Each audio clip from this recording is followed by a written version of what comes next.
天地降下万军雷劫，映山河浩荡碎裂眼前。几时流光手来锦绣万千，顷刻间化成爱与之间。当阡陌一念善恶明辨，多少灵魂遁入无垠荒野。风一脉灵火相牵，不见天明，偏与你缠绵。最爱万丈，如大雨滂沱天地间。风月最远，弹指间爱可以幻灭。最爱无言，热波澜外一生时光，就算这一世万劫不复，也仍要和你纠缠生生世世不还。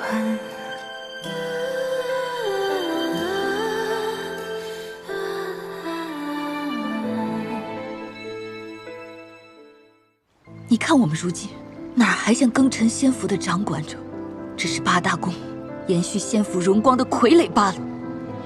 这就是人心的贪婪，把我们逼至绝境。司马师与司马鄂结为道侣，绵延凤山血脉，鸳鸯灵山之火。哦，不哭啦，鄂儿，你给我们的孩子取个名字吧。那就叫他娇儿吧。这个婴儿竟是师祖，那这两个人是师祖的母亲和父亲。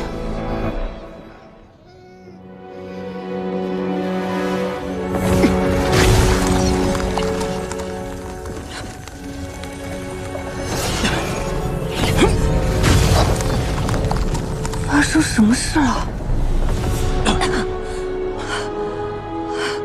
没用的，他们分明是要困住我们司马氏族人。我太祖婆婆已故去，需出山安顿，你们封闭白鹿崖，这是何意？稍后我们会派人将太祖娘娘接出山安葬，司马一族应寸步不移守护灵火，还请师祖潜心安于白鹿崖中。八大宫居然这么明目张胆，这和将我们当作囚徒有何区别？你们眼里还有我们这些师祖吗？阵法乃八大宫联合封印，只进不出，还请师祖莫要徒劳破阵。从师祖的上一代开始，就逃不过被八大宫联合封困的命运吗？师祖，师祖娘娘，你不是护送太祖婆婆的尸身去阵法外吗？怎么这么快就回来了？昨日八大宫公主特意打开封印阵法的缝隙，让我将太祖婆婆的尸身送去崖外安葬。结果，快说！结果，那些八大宫之人竟然将太祖婆婆的尸身给享酒宴之欢。这简直是畜生！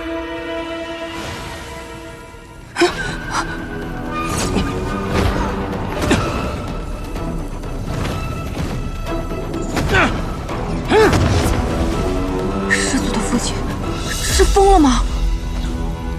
他是想毁了白鹿崖吗？干什么？你疯了！干什么呢？这是！就是啊！哎呀，不是！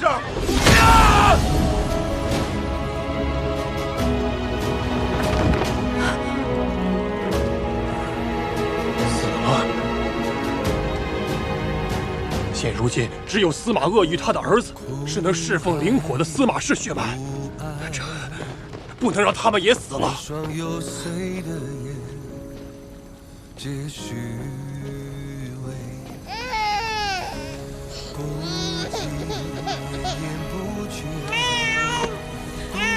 要！如今要尽快让娇儿与灵火相融，这样八大宫的人便不敢对他出手了。若是融合灵火，他将永生的活在灵火灼烧的痛苦之中。我不愿意他有这样的一生，不如就此结束凤山一族世代的悲剧。乐儿啊，这便是娇儿降生世间的使命。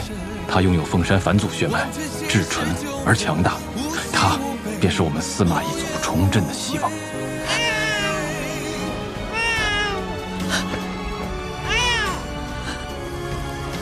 你可知炼化凤山灵火的代价？一旦失败，你母子二人都会死，司马氏就彻底灭族了。我没有选择了。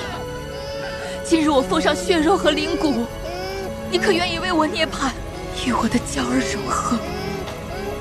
我最不想要的，便是你的性命。罢了，这世间我也看腻了。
从此，你便是世间仅剩的司马氏血脉了。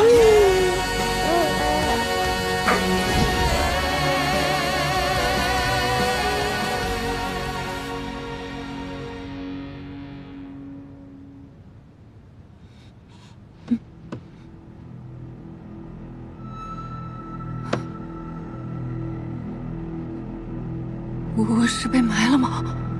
谁埋的我呀？祖宗，圣兄下火苗救我！开！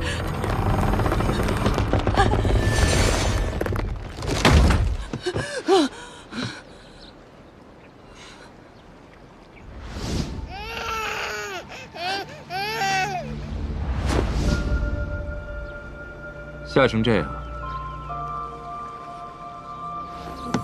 您干嘛把我放棺材里啊？谁让你自己选了一株毒花？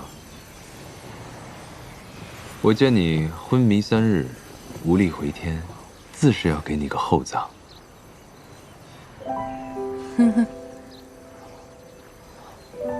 好了，这棺材只是为了吓吓你，毒我已经给你解了。我选的是一株有毒的花。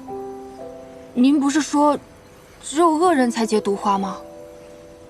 可司马鄂，司马娇的妈妈，看起来实在良善。一个人怎么可能是非黑即白的呢？这区区一朵花，便能定善恶吗？那花为何有毒？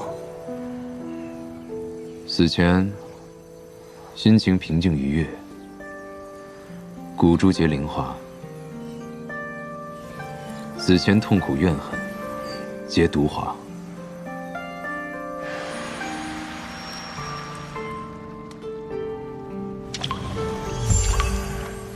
怪不得。听你的语气，你是看到这花的前身是谁了？他还不知道，我摘下的这朵正是他妈妈骨珠开出来的花。我要告诉他吗？算了，他现在心情不错，我还是不要接人伤疤了。没想到，师祖的家族竟遭遇过8大公的联手封困，面对族人全都葬身火海的仇恨，难怪他要反击那些人。不过这花不是无药可解吗？那我怎么又活过来了？不是还有解毒的花吗？哦，原来不是毛与盾，是消消乐呀。那您是怎么辨别这药与毒的？我是司马氏族人，这毒对我天然无效，况且灵火能帮我分辨药与毒，难道您还专门调用了灵火，搞这么大阵仗救我啊？救你还需要灵火？我只需要区别一个甜与苦罢了。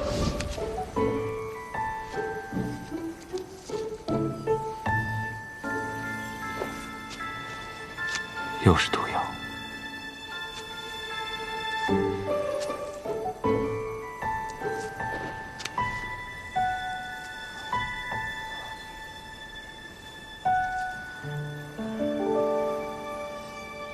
那老板，您还为我做那神农氏，辛辛苦苦便要尝百草。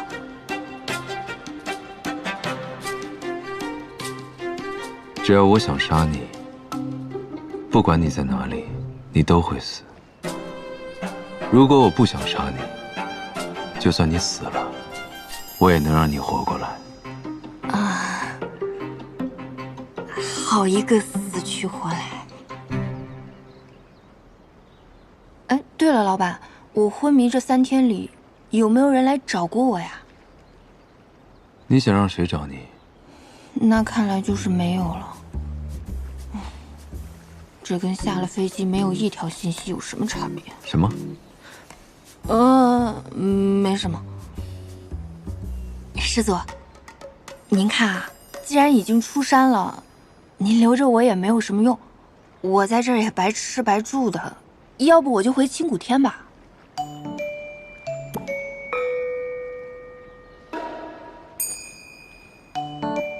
青谷天比得上我这里？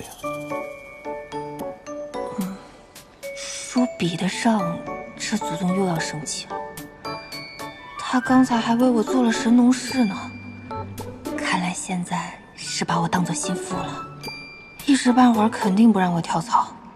你要是说比得上，我就杀了你。比不上，比不上。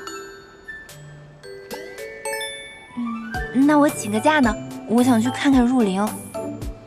不远，你又不清楚他人底细。算了，等我找机会，坐着蛇兄偷偷去见入灵。师祖，仙府确实还在延续死斗旧习。今日比试即将开始，8大宫的新宿弟子已经赶至武斗场，师掌门还有8大宫的公主，应该也会赶过来。师祖，弟子有一事想请教。8大宫那些人，这500年来让您受了那么多苦，为什么不在我们出关之日将他们都杀了？万一他们联合起来，要再度封印您，那该如何是好？若是都杀了，庚辰仙府这一大堆烂摊子，难道要由我来管？您可以扶持拥护您的新公主来管理仙府啊。哼，世人皆贪婪，岂会有人真心拥护？那师祖，我们就这样放过他们吗？他们做了那么多坏事，我怎会如此便宜了他们？我要让曾经那些欺辱过我的人，在恐惧中备受煎熬，亲眼看着自己最珍惜之物被摧毁，在经历了绝望的炼狱之后，再让他们死。那这其中也包括施千旅吗？施千旅。师祖，您现在的身体愈发的虚弱了，请把这碗汤喝下吧，对你伤口恢复有帮助。我死了，他们的灵火梦也就破灭了。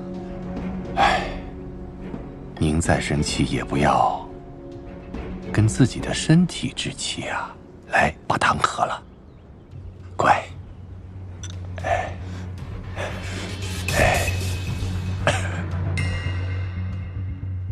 师祖，吃点。师祖不吃，那可以赏给弟子吗？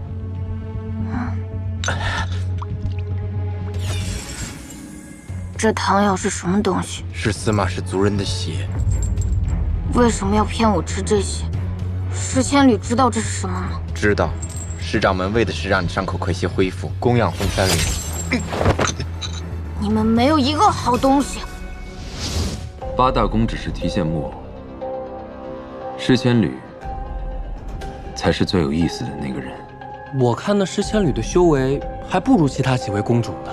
既然其他公主境界已不受真言之事所控，那我们就从诗千缕身上下手好了。无能只是诗千缕的伪装而已，他定有防备之计，切勿打草惊蛇。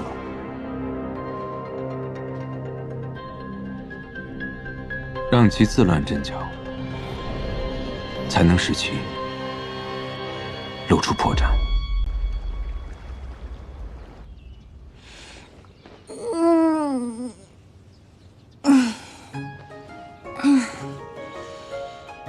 这么舒服的员工宿舍，上哪儿找啊？办公环境跟景区似的。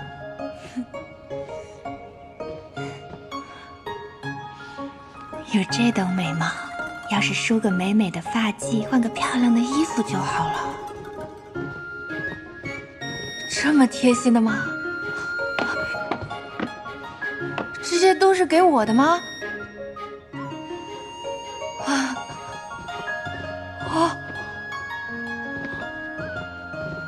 还有客房服务，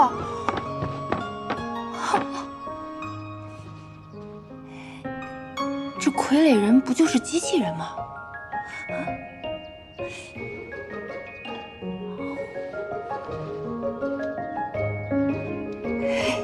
这皮肤质感跟真人一样。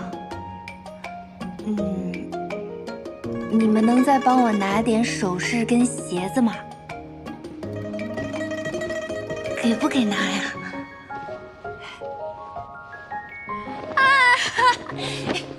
终于明白什么叫快活似神仙啦！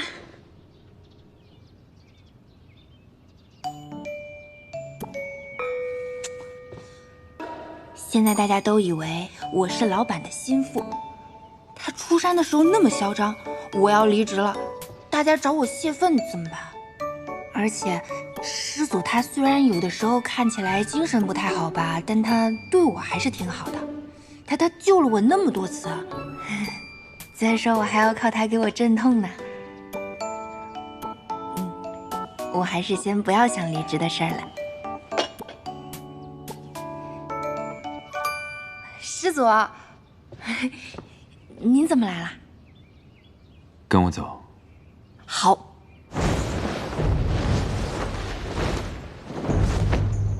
拜见师祖。师祖，我们来这儿干嘛呀？开始吧。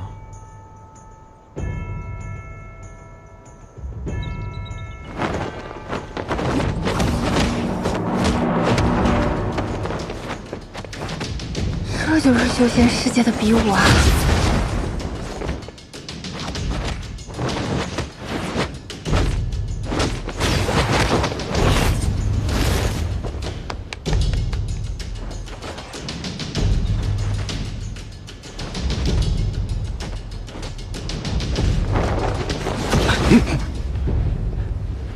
先做做样子吧，拖延下时间。好，等主事的长辈来。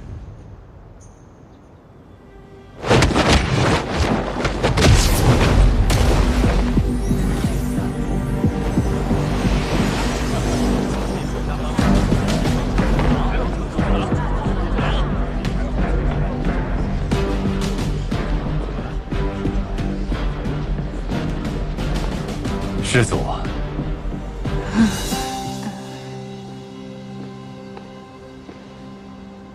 师祖，今日怎么会有如此雅兴来看弟子们死斗啊？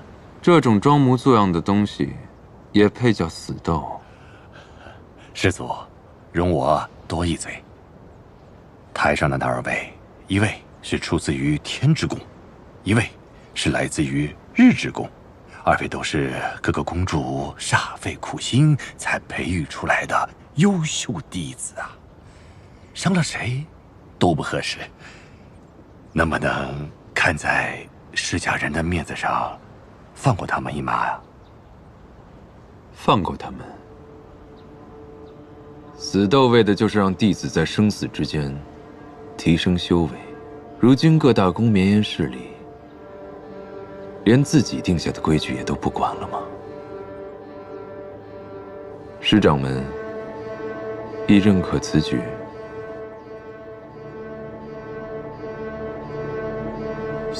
府竟然还有这种传统。既然师祖发话了，你们便认真死斗，不可敷衍了事。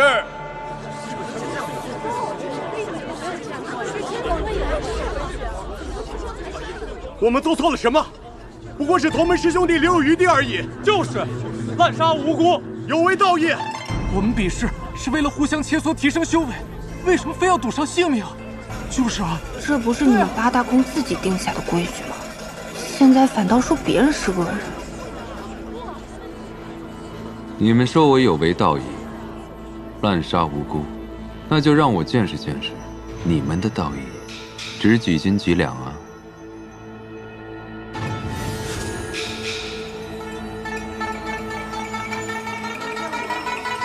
这是什么？这好像是血凝花。当真？这就是传说中的血凝花吗？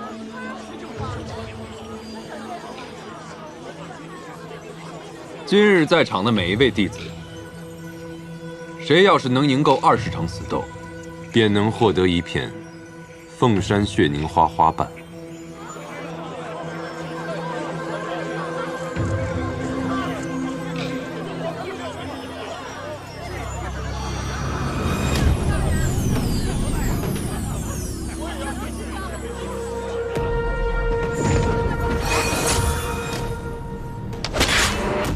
师弟，得罪了。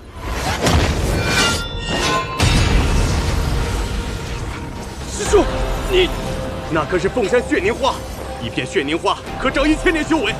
我们修道不就是为了这些吗？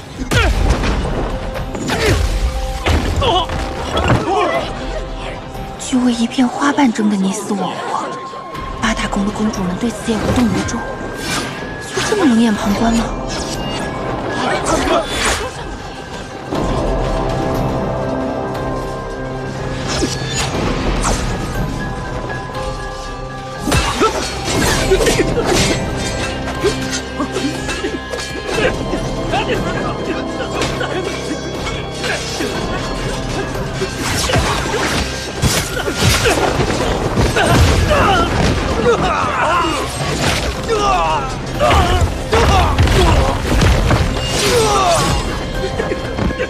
这些弟子都疯了吗？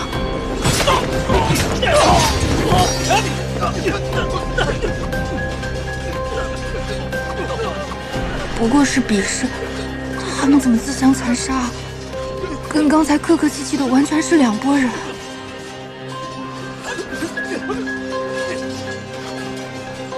本就是人面狼心，如今图穷匕见罢了。师掌门，师祖是想将我们培养的优秀弟子全部杀了吗？其实这也不能算是师祖所为，是那些弟子贪婪罢了。哎，死的是我的弟子，你当然在这儿说风凉话了。石公主，稍安勿躁。真是没想到，当初一个小小的孩童，却变成今天这个样子。今日的死斗，只怕是师祖给诸位的一个警告啊！师掌门，你是八宫之首，又是师祖的心腹，你可千万不能让他再这么放纵下去啊！师掌门，我们可都仰仗你了。好，诸位放心，师某定当会全力的安抚。只是师祖刚刚出山，气还在头上，只要他做事不太过分，我们也就睁一只眼闭一只眼啊。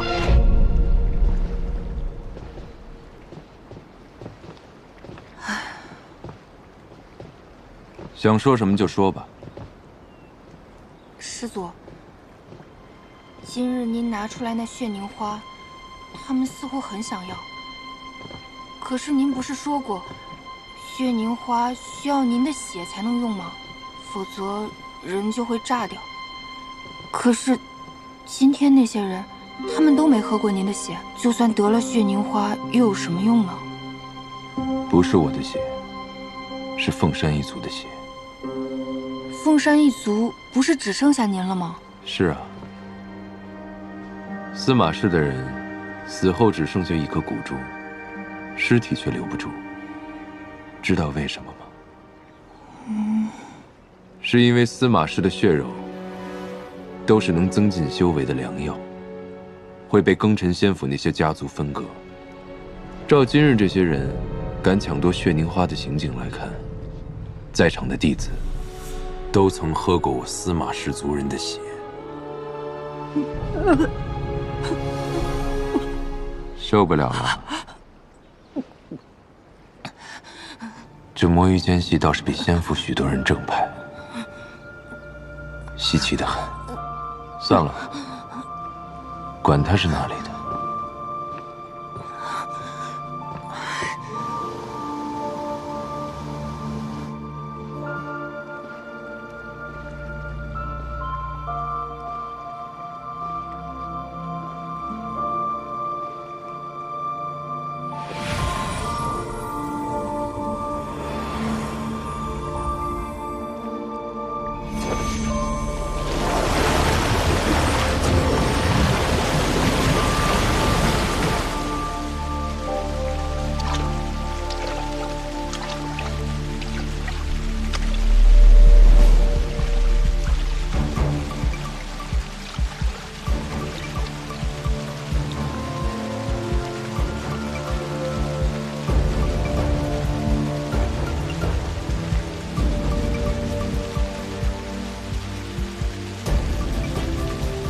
我们做错了什么？不过是同门师兄弟留有余地而已。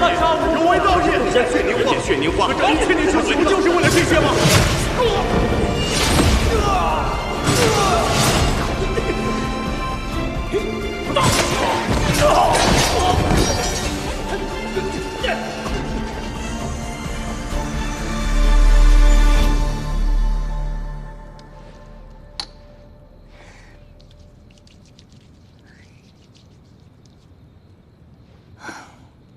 原来老板是在这样一个人吃人的环境里长大的，怪不得对这个世界充满了恨意。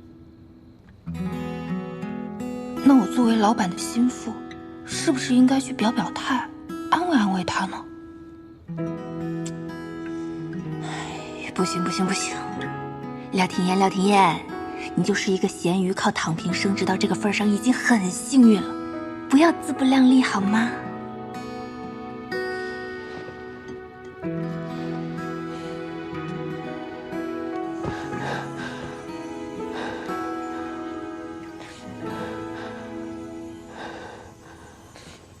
老板，您怎么来了？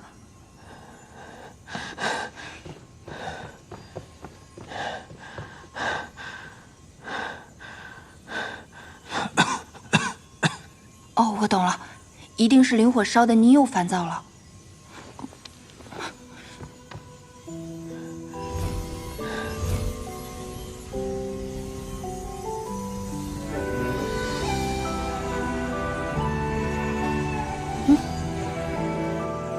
怎么回事？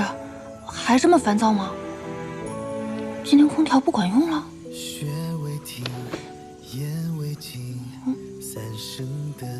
你去睡吧。这有点像老板还在加班，却跟我说你先下班一样，那么离谱。那我去睡了。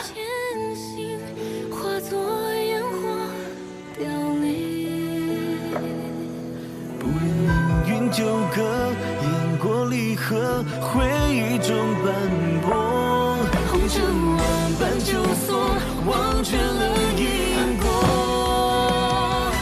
轮回到烈火，老板，你这样，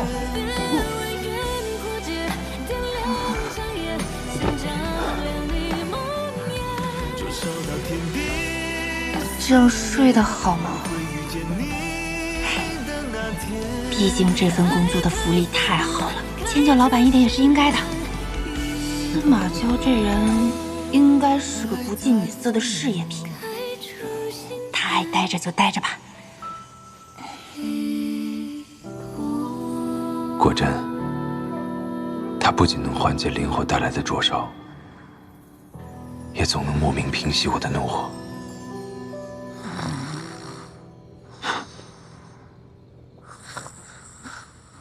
醒醒，醒醒！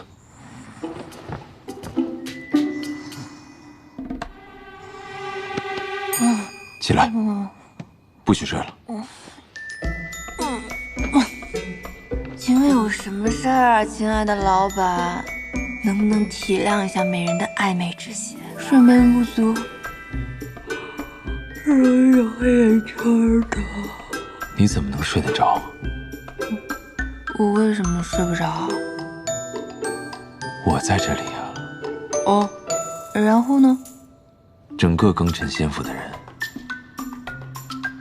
凡是听过我的名字的，无人不怕我。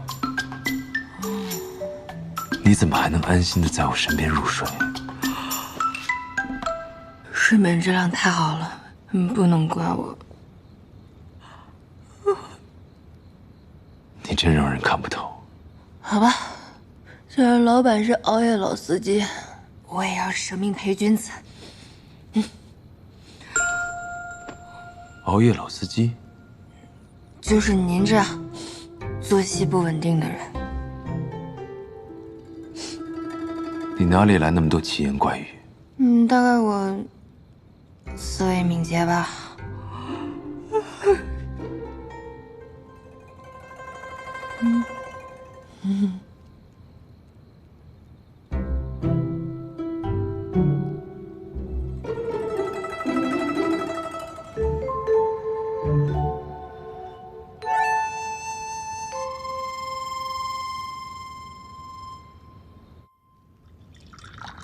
父亲，我听说司马昭让弟子们100人死斗，死的都是8大宫的得意门生。其他公主对此有何意见？是否有对你施压？他们当然心存不满了，但暂时还不会公然抗议，毕竟谁也不想惹怒司马昭。况且还有天无涯和我相互配合，只要不杀到我们头上来，师祖杀几个人又有何妨？他若真想全灭了我们，自己也会两败俱伤，讨不到什么好处。况且新的公主也是刚刚上任，现在形势不稳，他们这都也是有些怨气。我已经安抚下去了。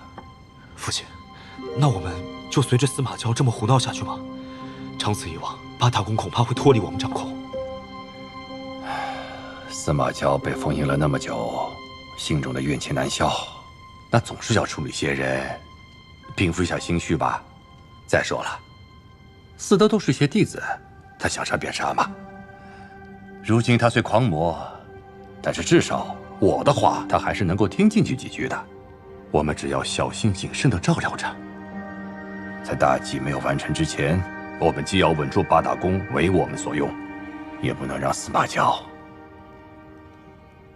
太狂。师祖，各大宫的弟子已赶至武斗场，还问今日的死斗何时开始？为了血凝花，他们连命都不要了。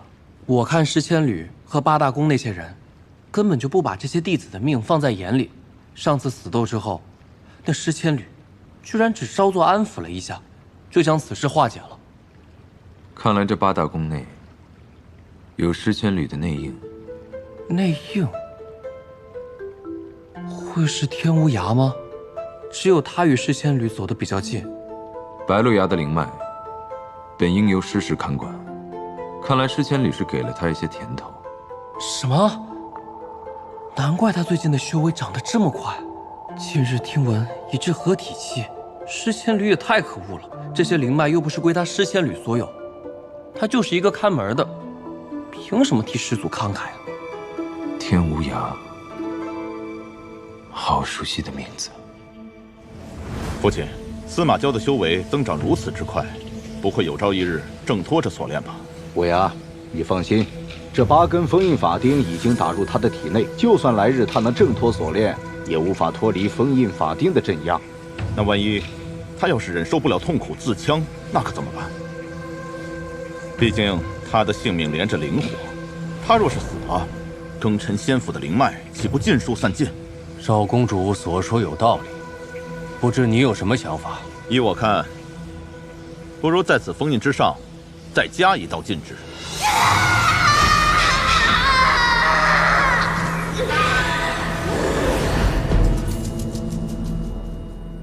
你方才说他修为几何？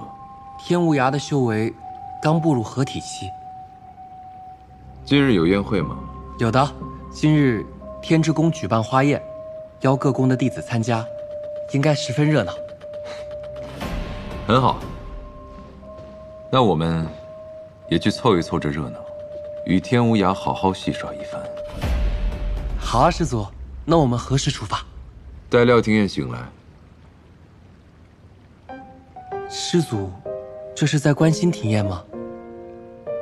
师祖是不是想让廷彦多睡一会儿？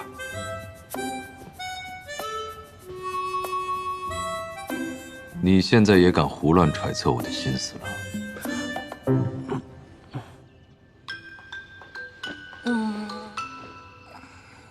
一觉睡到自然醒的感觉就是爽。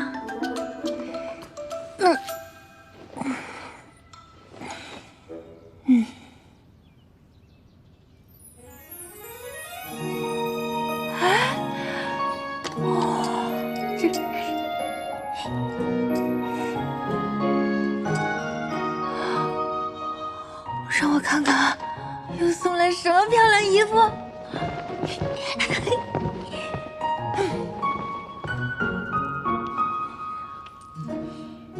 魔镜啊魔镜，告诉我，谁是世界上最美丽的女人？是廖廷彦。奇迹艳艳，快乐变装。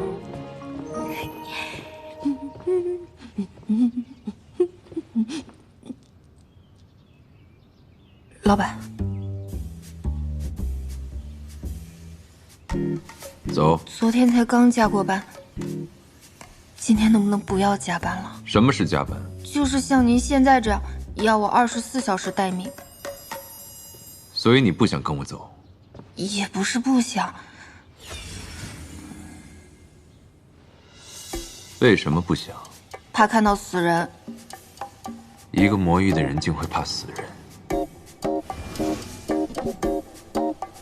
不去就先杀了你。您等我换个利索的衣服。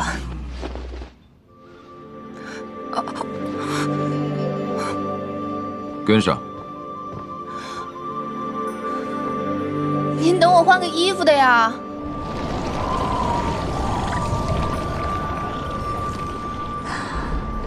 这满园的果香。老板，我们这是要去哪儿啊？去杀人。